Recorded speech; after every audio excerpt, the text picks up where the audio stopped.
Thank you so much for coming today. It really is a pleasure to be able to share my love of history with you. And I think it's really, really important that we do document our local history in particular, because I'm sure that probably the last time you studied Minnesota history was as a sixth grader. At least that's when I did. And I think, they've kind of gone to different topics and so forth. So they're not quite concentrating on Minnesota history anymore. But we have a really unique history. And I have been told by a number of people and have read that they feel as though Pomme de Terre was a completely standalone kind of a history in itself. And most people don't even know about it. And so therefore, I have three ring binders over there, and I've got one up here. I've got a couple more at home. So I've done the cemetery, the school, the village, and the fort 3 different times. And my impetus for even doing the fort was because I learned that there were at least 12 women who also lived at the fort during that time. And so I just had to find out who they were, and I also had to find out who the 7 or 8 children were. So this story of this frontier outpost begins on August 18th, 1862, when Minnesota saw the outbreak of the Sioux or Dakota War in southern Minnesota along the Minnesota River, where pioneer families had established settlements. Actually, that war lasted 5 weeks, but it has earned its place in history. It was a very unpleasant experience for even Minnesota at that time, because we were also involved in the Civil War. So many men had already been assigned to a duty in the South. So consequently, this was more or less a volunteer group of people who signed up, and they thought they were going to the Civil War, but they ended up in all these little pioneer outposts. So I would suggest that if you want to know the background history of the Dakota War, that there's a lot of stuff online you can find, and also the Minnesota History Center has a great website and all kinds of topics on it. You can, if you are not familiar with it or you've forgotten about it, please check it out. At any rate, frequent movement by military units in this area increased. No travel by individuals or wagon trains was undertaken without military protection. And at that time, troops began building forts and stockades throughout central and western Minnesota. And in the fall of 1862, the headquarters of the 8th Regiment, Company D, was established at Fort Ripley. They had marched from Fort Snelling to Fort Ripley, which is by Little Falls. In February of 1863, a directive was sent to commanding officers in Minnesota that bulletproof stockades were to be constructed, because Governor Ramsey feared that there might be another uprising in the following summer. In addition, there had been scattered incidents throughout the areas, and Forts Ridgely, Ripley, and Abercrombie were the main military posts at that time. And in the winter of 1863, the troops of the 8th Regiment, under the leadership of Captain McClarty, established a post and named it Pomme de Terre, after the nearby river and lake. And this location had been a main stopping place for ox carts, wagon trains, and stagecoaches, travelers for many, many years. It was a primitive place on a lonely hill between 2 small lakes. One of them on the south side of the road was eventually drained. And there are actually letters to Mrs. Burns about the permission to drain that lake. So it was actually the soldiers' responsibility to construct the fort. And most of the building materials were brought by wagon, pulled by oxen or horses from other places. The troop had the responsibility of keeping the routes open, as well as securing supplies and protecting settlers. And Pomme de Terre became the principal outpost between Alexandria and Fort Abercrombie. And Abercrombie is in the Dakota side near Breckenridge. And if you've never been there, that's a great day trip. Go. It's wonderful, and the history is outstanding. In 2023, 160 years after these events, now we're 2025, 162 years later, I'm still talking about it. But it seemed appropriate that the articles and the information that I had collected for various projects about Pomme de Terre. And yes, it does mean either potato of the earth or apple of the earth. It would be combined, all these stories would be combined to tell a wonderful first-hand account from people who witnessed history. And initially, as I said, my purpose was to find the names of women and children who accompanied some of their soldier husbands and fathers to this far remote area of Grant County. And at one point, it actually was called the Gopher Fort in one of the outstanding Minneapolis or St. Paul papers. I forget which one it was. But they were sent to the frontier where they constructed fortifications to protect travelers and settlers. And military records, as well as other sources, indicate that there were 12 families who required housing accommodations and stoves for heat. In other records, I learned that it was common that women often became laundresses and cooks for military units and traveled with them to forts. Some wives earned extra money and became cooks, laundresses, or they sewed buttons on torn clothing. And we learned about that from Mrs. Arnold. At the Grant County Historical Society, there are some wonderful primary resources and artifacts that relate to this unique period in local history. And included are letters written by Adam Hare to his wife Frankie, who was at home in Chatfield, Minnesota. And there's an interview with Mrs. Isabel Arnold telling about life for her at the fort.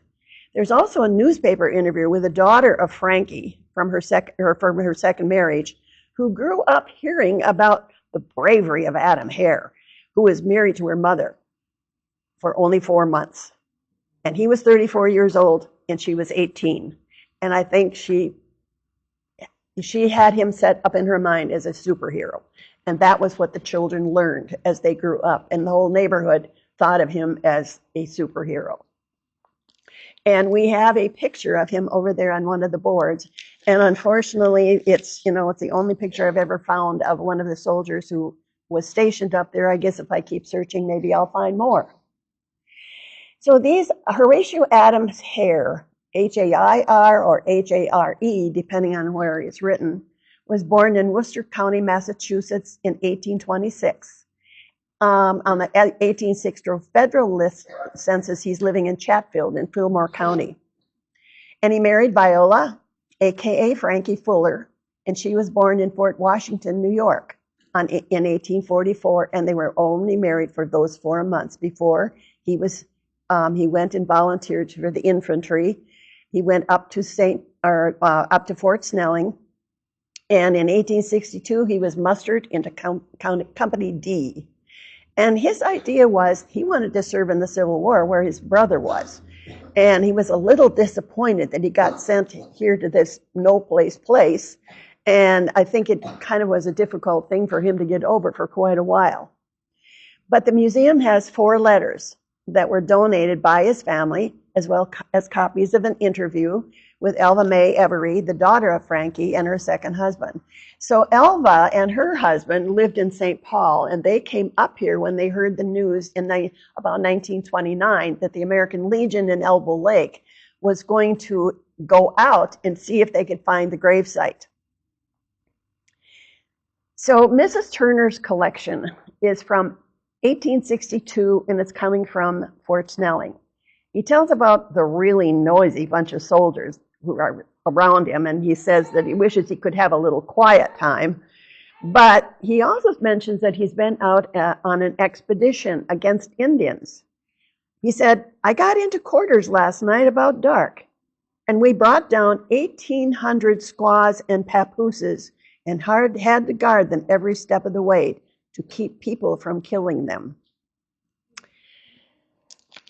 I have a feeling that he didn't want to go into too great a detail for Frankie, or to not upset her. But the commanding officer had something very interesting to say about this event. For 6 days, beginning November 7th of 1862, about 1,700 Dakota people, mostly women and children, who had not been sentenced to death or prison, were removed from the lower agency to Fort Snelling, under the protection of Lieutenant Colonel William Marshall.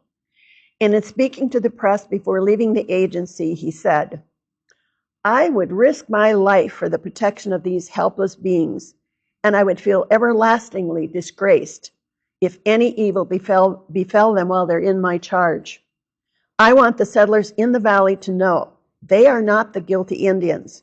These are friendly Indians, women and children. And so this war that lasted only 5 weeks resulted in the capture of over 300 Native American men who were thought mostly responsible for starting this war.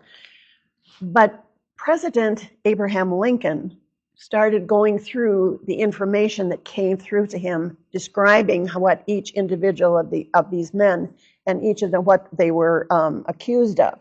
And basically it was he eliminated a whole group of them except for 38 individuals who were hung at Mankato in the largest mass execution of people in the United States.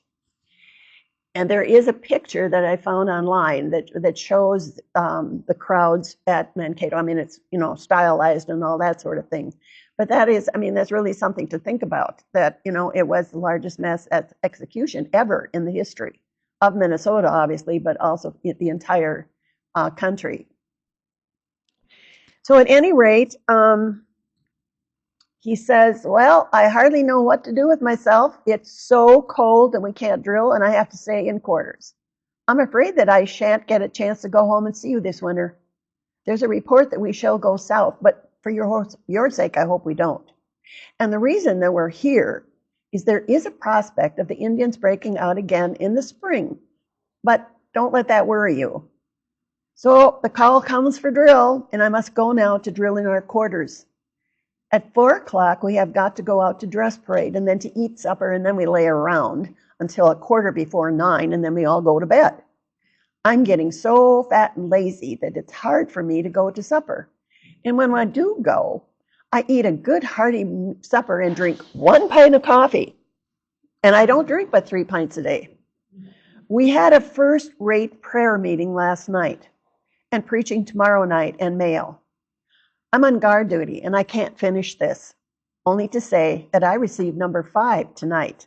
He's keeping track of all the letters that she's sending him, and I'm sure he reads them constantly because the letters that we have in the collection are very well worn. Of course, after 165 years, one would think they were 162. We realize they were, but I have a feeling they were also when we probably got them.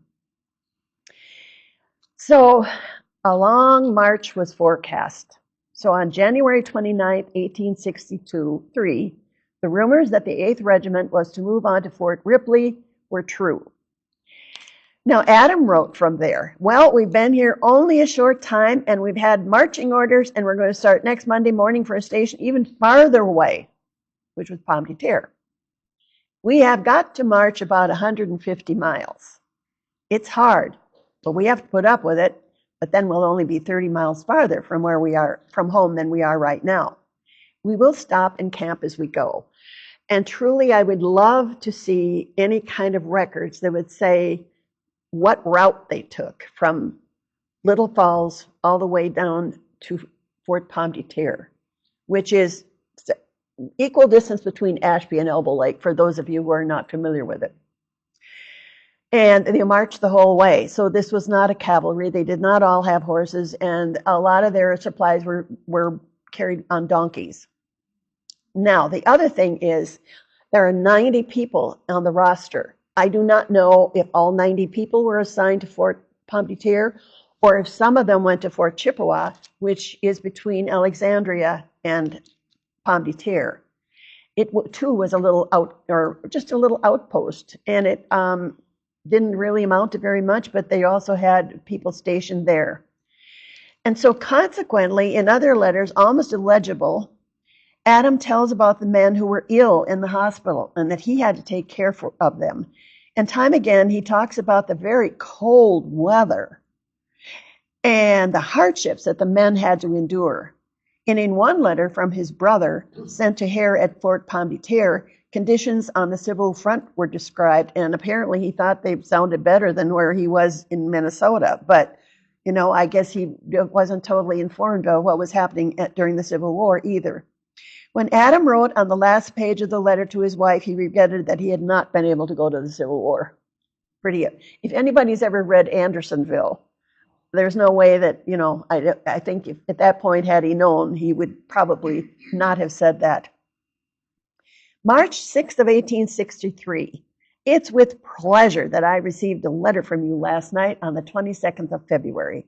I wrote one to you from St. Cloud that very same day, and I stayed there all day.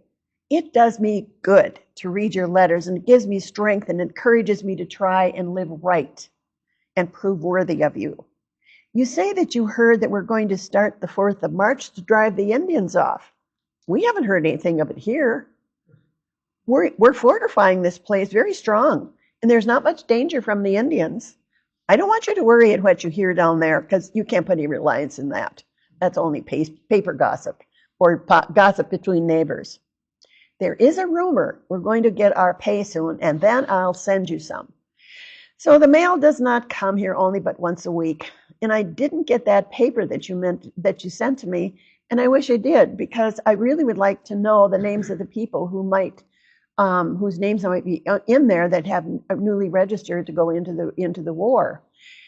Well, I was on guard last night, and I feel dozy and tired, as I went fishing yesterday, and then I was up all night. March 22nd, a couple weeks later. We are favored in a way in this place because there are groves around here and lakes and plenty of fish, and soon there will be plenty of ducks and geese, and we will have fresh meat. The boys are all very well and having a good time fishing and playing checkers, and we sing almost every night. And in that same letter, he asked his wife to try again to find those papers because he really wanted to read the names of the men who were newly drafted, so that in the spring he could. He just wanted to know, if there was anybody he knew. So April 5th, 1863, a few of us went out into the woods and had a good meeting. So they did not have a chapel of any kind in the fort itself, so they would go out inside when the weather permitted, and they would go outside to have their prayer services. Brother Hall was there and prayed and spoke. It is the most pleasant day that we've had this spring. It's warm and no wind, and I feel first rate, only a little lonesome.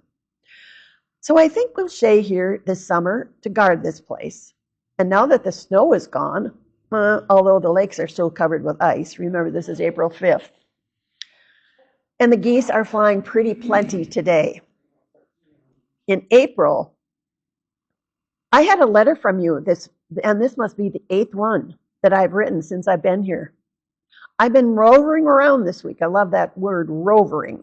And I'm very tired today. I went cranberrying one day, and I picked 6 quarts. They were very nice after they were stewed and sweetened.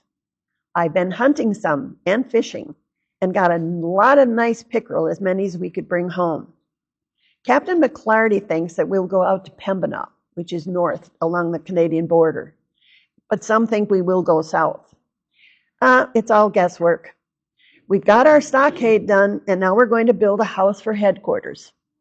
That is, a house for the officers, so they can be off by themselves. Well, Frankie, I can't think of anything more to write now, only that I would really like to be at home with you.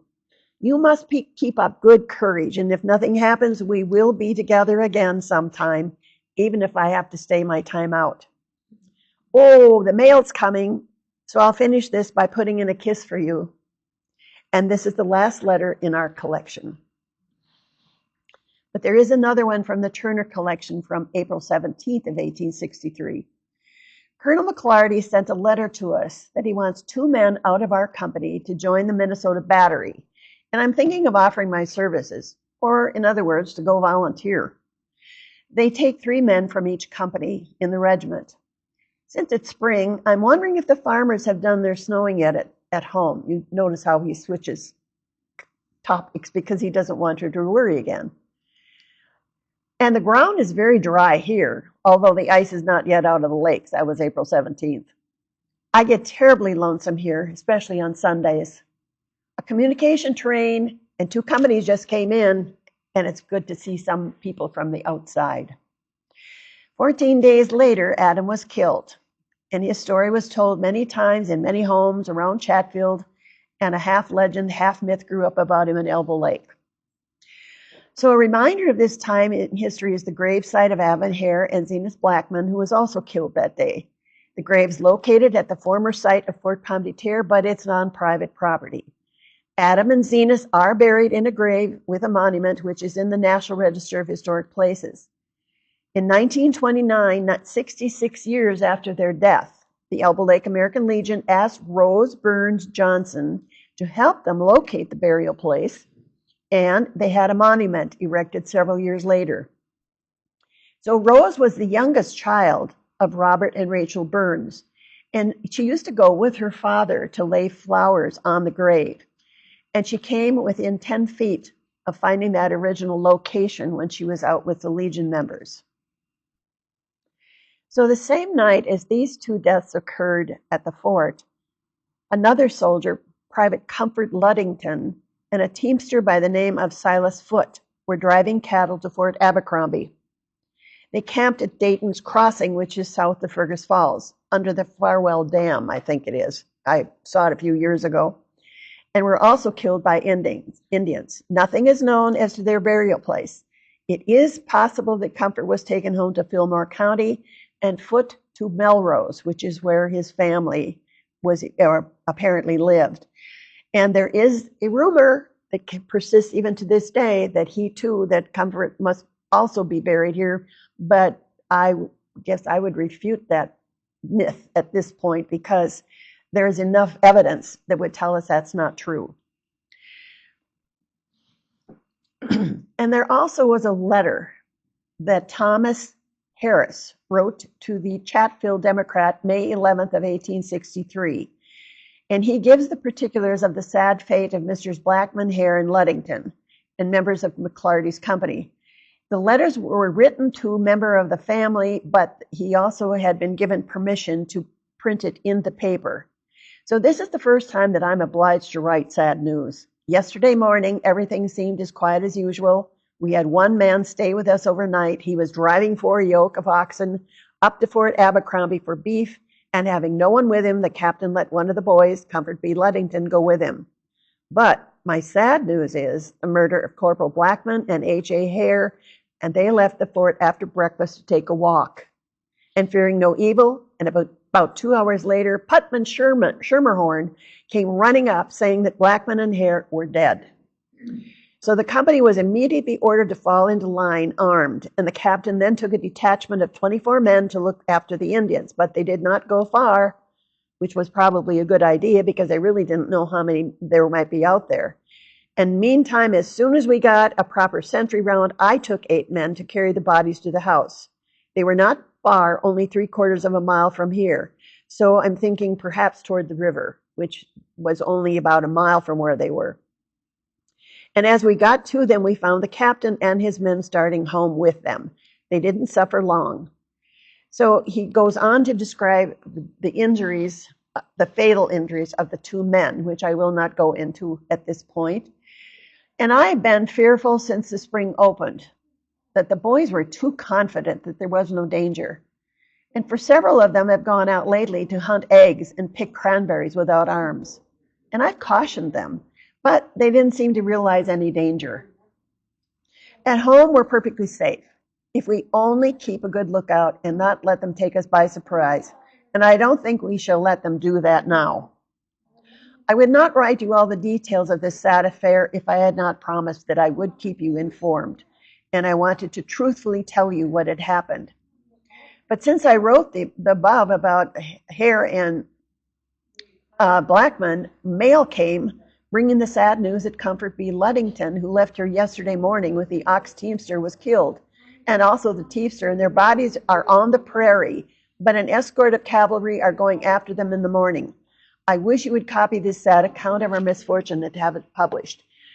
They got news from Fort Abercrombie because of the fact that the teamster had not shown up, and they were wondering what happened to him. So obviously they sent out a troop to find out where they were, or if they could find them, or what the deal was.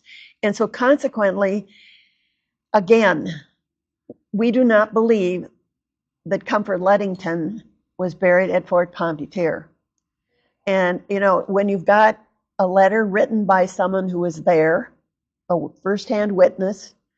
You've got Rose Burns Johnson, who, knew that that gravesite was there. And you've got a whole troop of 90-some roster of men who were there in attendance. It's pretty definite that they knew what was going on, and you can't refute that evidence. And even though the rumor keeps persisting, it's not necessarily true.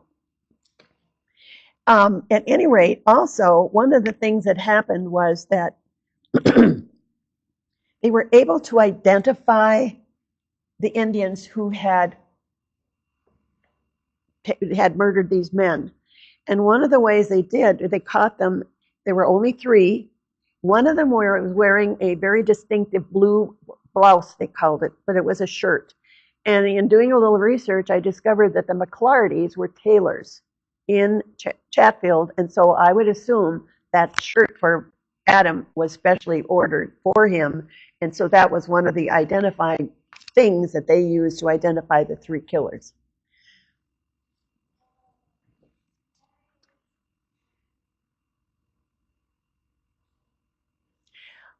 Okay, the next first-person account comes from Mrs. Isabel Fuller Arnold. And Mrs. Arnold was interviewed February 16, 1932 by William Getzinger of Elbow Lake, who was a student at Macalester College. Mrs. Arnold passed away on February 24th, 1932, 8 days later. I call this, I don't know, karma or whatever, but it was pretty amazing that he had this interview with her, because otherwise it would have been lost forever and we would have not known about her experiences at Pomme de Terre. She followed her soldier husband to Fort Pomme de Terre, where he was assigned because of the Sioux Dakota Uprising taking place in southern Minnesota. It was located in Section 18 of Pelican Lake Township between 2 small lakes.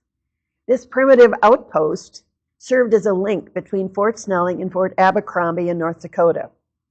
The construction of the fort was started by the first arrival of the soldiers, but it wasn't immediately completed. So the Arnolds lived there from 1862 until 1864, when the duties at the fort were turned over to Hatch's battalion, and Mrs. Arnold fondly remembered her adventures in Grant County, Minnesota, and in several conversations she shared her personal experiences while living at this remote outpost.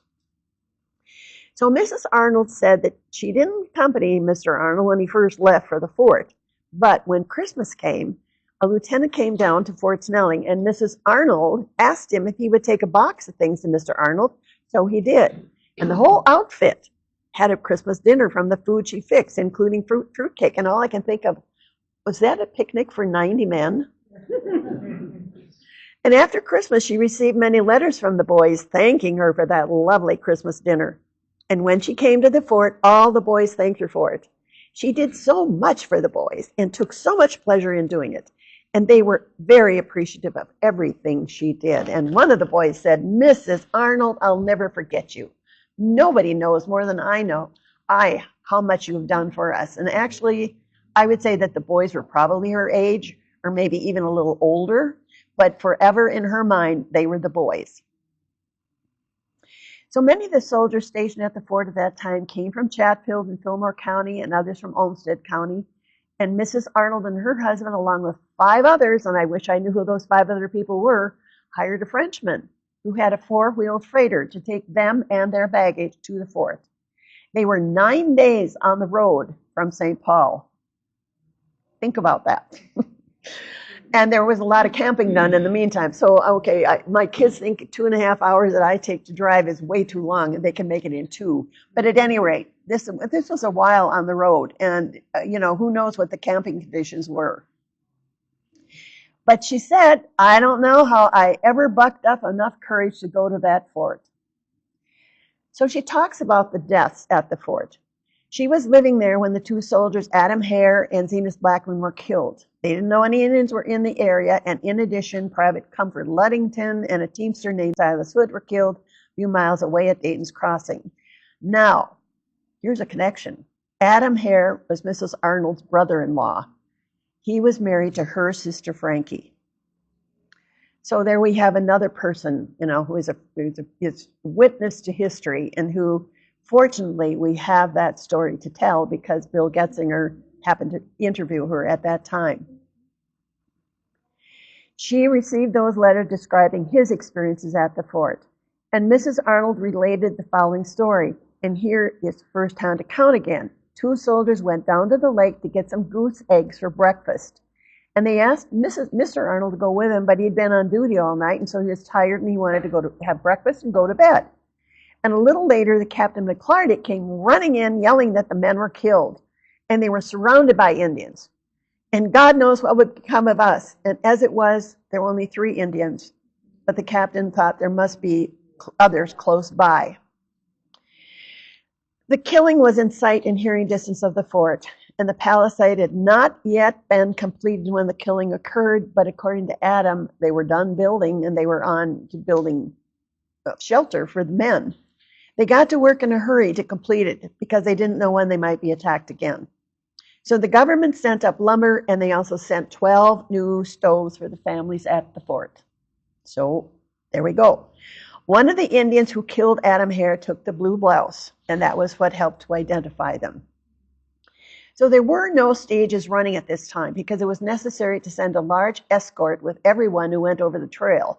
But the escorts could not be furnished with it for each stage at that time because they didn't feel as though they could spare the manpower. And one day she had a really bad toothache, and there was not another white person between Pomme de Terre and Alexandria, with one exception, and there was no one at the fort who could help her, but a guard finally was furnished, so she went to Alexandria to have the tooth pulled. It was bitterly cold outside, and there was only one place to stop to get warm. There was a Frenchman who was a trapper living in a dugout along the road, so they stopped there to get warm before going on to Alexandria. So I can't tell you how many hundreds of times I've driven on that road, and I keep thinking, where was that dugout and where was that Frenchman? And I haven't figured it out yet. There was always something going on at the fort. Life was not dead, but it was filled with excitement, and the interpreter had a son about 14 years old who would dance as his father played the fiddle. And the soldiers liked to have the interpreter play because the boy got into all kinds of shapes as he danced. Break dancing?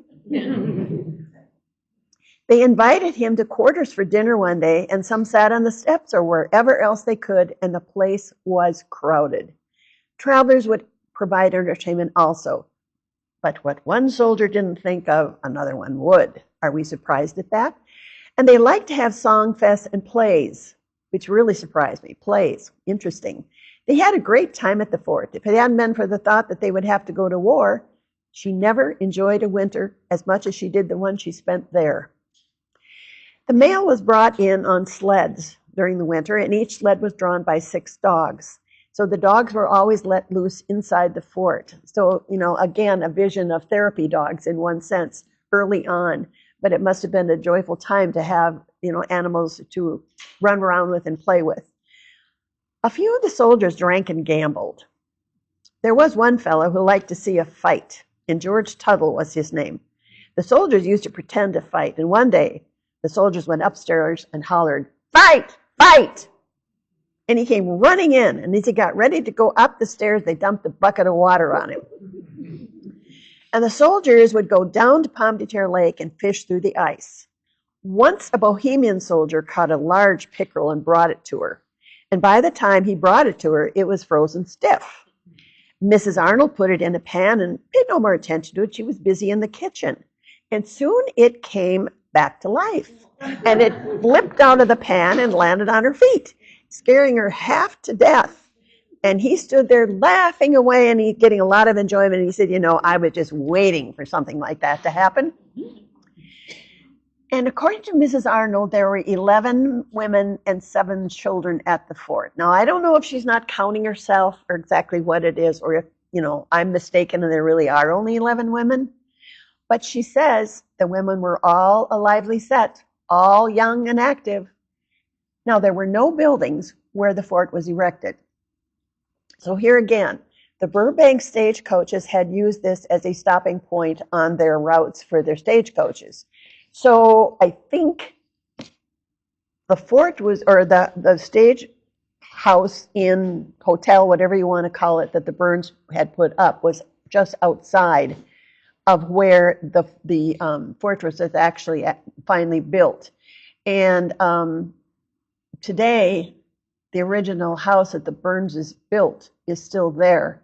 And I think it's right beside where the fort would have, or where the stockade post would have gone up. The furnishings and equipment at the fort were crude. They made them themselves. The government sent up lumber enough to make sidewalks and furniture to make things easier for them. Those guys had to be a jack of all trades and do all things. There was a man named Samuel Snow, and he was the sutler. He ran the store for which the supplies could be secured.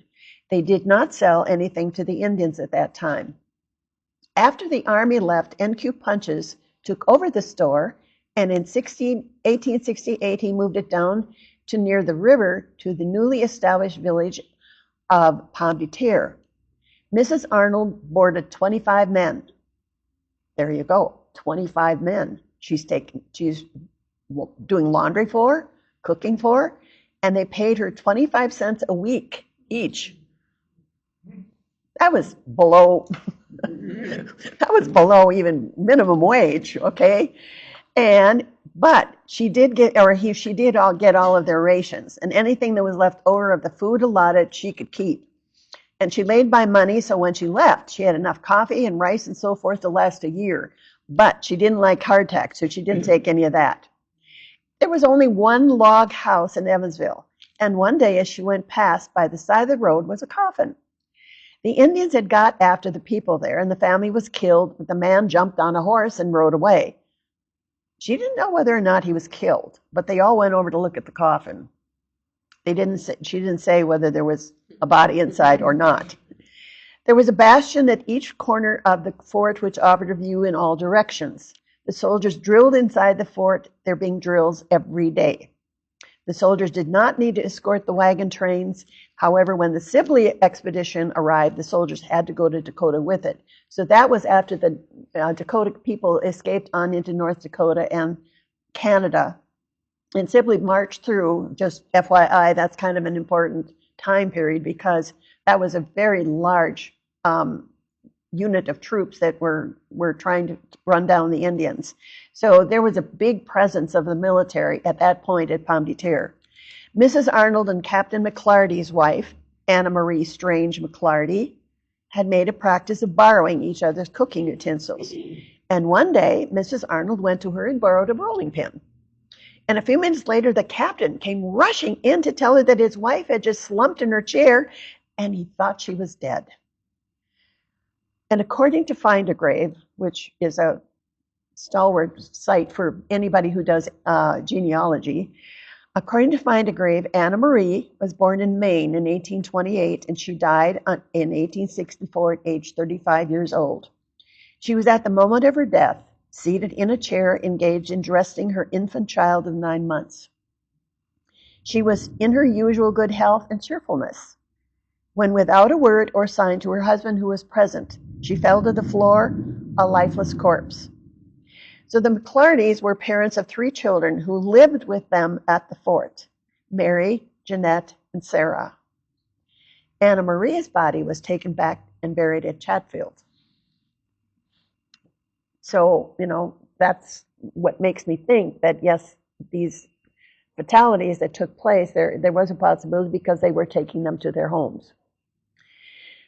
So she also talks about the Native Americans at Fort Pomme de Terre. When the 8th Regiment reported for duty at this frontier outpost, it was a dangerous place. They were responsible for construction of the fort according to government guidelines, and it was very explicit as far as what the rules were and the height and so forth were to be. Lumber and supplies were shipped from other locations, and I have a feeling much of it came from probably the Sauk Centre, St. Cloud area. There was constant communication with Fort Snelling as to the military situation, and there are a number of letters from the military in our files here at the Grant County Museum. Mrs. Arnold shared many different stories, not in any particular historical order, but approximate dates and months can be determined by doing a little research about this time period. The soldiers guarded down 200 old bucks who couldn't fight, and their women, probably Ojibwe. And there are hand-drawn pictures by Jonathan Burnett Salisbury, dated 1863, that show the encampment. And I have those on one of the charts over there. This camp was outside the fort on the southeast side. There was a full-blooded Indian at the fort who acted as an interpreter. He had a picture of Little Crow, who had recently been killed near New Ulm. He kind of snuck back from wherever he had gone, either North Dakota or Pembina, and he was with one of his sons, and he was killed while they were berry picking. And there was a $500 reward for his death, captured dead or alive. And at any rate, they shot him, and then did not know that it was Little Crow at the time, but apparently someone pretty quickly figured out who it was. So anyway, this interpreter had a picture, and he said, "You watch me have fun." And he said he would even make them cry. And Mrs. Arnold tried to talk him out of it, but he insisted on having his fun. And after supper, he took the picture along with him and went out to the Indians, and he told them that Little Crow was dead. And he taunted them by holding the picture in front of him, where they could see it, but they could not touch it. And at that point, with older adults, Little Crow was very much revered. He had a very fine reputation. The only problem was that he had been involved in a number of the treaties that had done a certain amount of destruction because, a lot of land was sold for not a whole lot of money. Bill Getzinger wrote a letter to the editor of the Grant County Herald in 1973 in which he describes one particular conversation he had with Mrs. Arnold. So those soldiers, led by General Sibley in April of 1863, had captured many women in the Dakotas and took them to Fort Snelling. En route, they stopped at Fort Pomme de Terre. And an interpreter at the fort told Mrs. Arnold that these women were very tired and very hungry. And Mrs. Arnold and some other women had been picking gooseberries. So they made a pie and a few other dishes and gave them to the Indian women. And sometime later, one of the women, who was a chieftain's wife, stopped at the fort on her way back to the Dakotas. And she looked for Mrs. Arnold, and she gave her a beaded bag or purse as a gift for being so kind to her and the other women. And Mrs. Arnold prized this gift so highly and had kept it until she was an old lady. Remember, she died at 95. But upon hearing that we were to have a museum here in Elbow Lake, she wanted that little bag to be kept in the county in which she lived at the time the gift was given. And this very special gift, very special artifact, is on display in one of our display areas in the museum. So the Grant County Historical Society is really fortunate to have all this information, plus a lot of the neat artifacts that are still available. But it's because of Mrs. Arnold and her stories that she kept dear to her heart, and the letters from Adam Hare. And those are how we keep history alive. And those are how we know what has happened in our past and what has happened in our local area in particular. But I also discovered, I have to tell you, that in addition to Mrs. Arnold and Mrs. McClarty, and we have a third lady, Mrs. Margaret Berg Snow, who was married to Samuel Snow, who was, remember, the Fort Sutler. And I got this information because Patty's grandmother had written Patty has done the genealogy, and her grandmother had written about this Mrs. Snow, who was at the fort with her husband. And so you never know where you're going to find these little bits of information, so you have to keep trying, and all of a sudden they suddenly appear. So just in case you didn't know, the fort site and the burial site are both on the National Register of Historic Places. So what does this mean? Well, this National Register of Historic Places inventory and nomination form is a statement of significance as to the importance of adding the Pomme de Terre fort site and the grave to its list. The Pomme de Terre station was the first evidence of white settlement in what is now Grant County, and was one of several lonely stage houses built by Burbank and Company along the road from St. Cloud to Fort Abercrombie in 1859. Now remember, this is a little old dirt road, nothing grand about it. Travel through this section of central Minnesota had become regular long before the stage line was introduced. And as early as 1823, trains of ox carts made their way from Pembina near the Canadian border to St. Paul. After 1844, the enterprising trader Norman Kitson, who will be familiar to Ashby folks, took charge of the American Fur Company's post just south of the international border. And they were in competition with the Hudson Bay Company. The long caravans of ox carts carrying furs to market and returning with supplies and trade goods gradually established several definite, well-known trails. One of these linked the Mississippi at St. Cloud with the headwaters of the Red River, which crossed the northeastern corner of present-day Grant County in Pelican Lake Township. It passed Elbow Lake and Lightning Lake, and with the creation of a U.S. post office at Pembina in 1857 and the building of Fort Abercrombie in 1858, this gained in great importance.